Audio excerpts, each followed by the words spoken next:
ఇక పిఠాపురం కుకుటేశ్వర స్వామి ఆలయంలో దసరా శరన్నవరాత్రి ఉత్సవాలు ప్రత్యేకతను సంతరించుకున్నాయి. ఈ ఉత్సవాల సందర్భంగా పవన్ కళ్యాణ్ అమ్మవారి అలంకరణ కోసం ప్రత్యేకంగా పట్టు చీరలను పంపారు. ఈ చీరలను జనసేన పిఠాపురం ఇన్ఛార్జ్ శ్రీనివాస్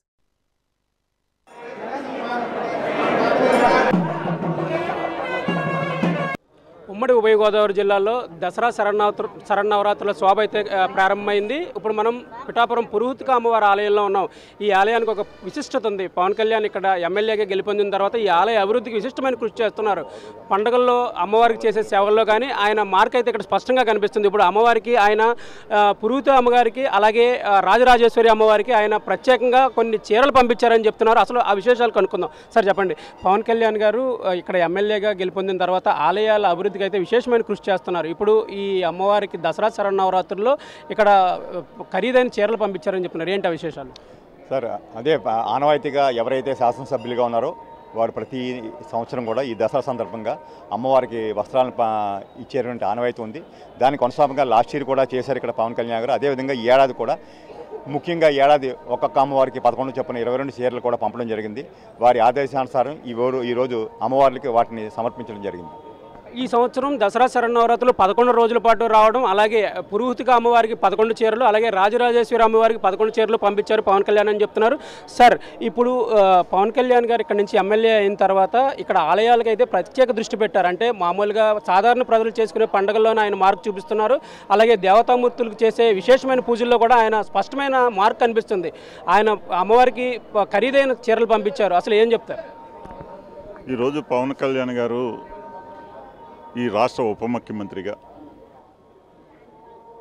ముఖ్యమంత్రి ఆయనకి ఇచ్చినటువంటి ఏదైతే శాఖలు ఉన్నాయో ఆ శాఖలన్నింటినీ కూడా సక్రమంగా నిర్వర్తిస్తూ పిఠాపురం నియోజకవర్గంలో ఆయన ఒక మార్క్ పవన్ కళ్యాణ్ ద్వారా ఈ పిఠాపురం నియోజకవర్గంలో రాష్ట్రంలో 175 నియోజకవర్గాల్లో పిఠాపురం నియోజకవర్గం ఒక మోడల్ నియోజకవర్గంగా చేయాలనే సంకల్పంతో మీకు ఒక విషయం తెలియజేస్తా ఉన్నాను. ఇక్కడే పక్కన మంగుతుర్తి గ్రామం అని ఉంది. దాంట్లో నేను ఆ రోజుల్లో CGF నుంచి గ్రాంట్ తేవడం జరిగింది. దానికి పర్సెంటేజ్ ఆ గ్రామంలో కట్టుకోలేని పరిస్థితుల్లో అది పక్కన పడిపోయిన పరిస్థితి మీ అందరికీ తెలియజేస్తాను. ఇది అక్కడ ఉండే సర్పంచ్ గారు వీళ్ళందరూ కలిపి వెళ్ళి పవన్ కళ్యాణ్ గారిని కలవడంతో పవన్ కళ్యాణ్ గారు వెంటనే 5 లక్షల రూపాయలు కడితే 33% కట్టవలసిన CGF గ్రాంట్ని 5 lakhsకి 1,30,00,000కి 5 lakhsకి కూడా మినిస్టర్ గారితో మాట్లాడి శాంక్షన్ చేసినటువంటి సందర్భం. ఆ రకంగా ఈ పిఠాపురం నియోజకవర్గంలో సకలేశ్వర స్వామి టెంపుల్ కావచ్చు, గొల్లపురంలో సీతారామ స్వామి గుడి కావచ్చు, ఇవన్నీ కూడా ఆయన చేతుల మీదుగా శంకుస్థాపన చేసి ముందుకెళ్తున్నటువంటి సందర్భం. ఆ రకంగా ఆయన నియోజకవర్గంలో ఇదే కాదు, పిఠాపురంలో మొన్న తుఫాను వచ్చినప్పుడు చూసాం మనం ఉప్పాడ తీర ప్రాంతం. దానికోసం ఎన్నో శాసనసభ్యుడిగా ఇక్కడ నేను 2 పర్యాయాలు చేసిన సందర్భంలో ఎన్నో రకాలుగా ప్రయత్నం చేసినప్పటికీ కూడా ఎప్పుడు కూడా మొన్న ప్రభుత్వంలో కూడా నేను అది సాధించలేనటువంటి సందర్భం. దాన్ని సాధించడం కోసం ఎన్నో పర్యాయాలు ముఖ్యమంత్రి గారి దగ్గరికి వెళ్ళడం జరిగింది, అక్కడ ఉండే అధికారులను కలవడం జరిగింది, 201 కోటికి ఎస్టిమేషన్ వేయడం జరిగింది. కానీ అది కూడా అంత డబ్బు వెచ్చించలేమని చెప్పిన సందర్భంలో నేను వారికి ఒక మాట చెప్పా. ఉప్పాడ తీర ప్రాంతం అనేది 2 కిలోమీటర్ల లోపల ఉండేది సముద్రం ఒకప్పుడు. అలాంటిది ఈ రోజున రోడ్డు దాటి వచ్చే పరిస్థితి చూస్తున్నాం, ఊర్లు మునిగిపోయే పరిస్థితి ఉంది. దీని మీద శాశ్వత పరిష్కారం, రక్షణ గోడ నిర్మించాలి అని చెప్పేసి ఆ రోజున ఎన్ని రకాలుగా ప్రయత్నం చేసినా నేను చేయలేనటువంటి పరిస్థితి.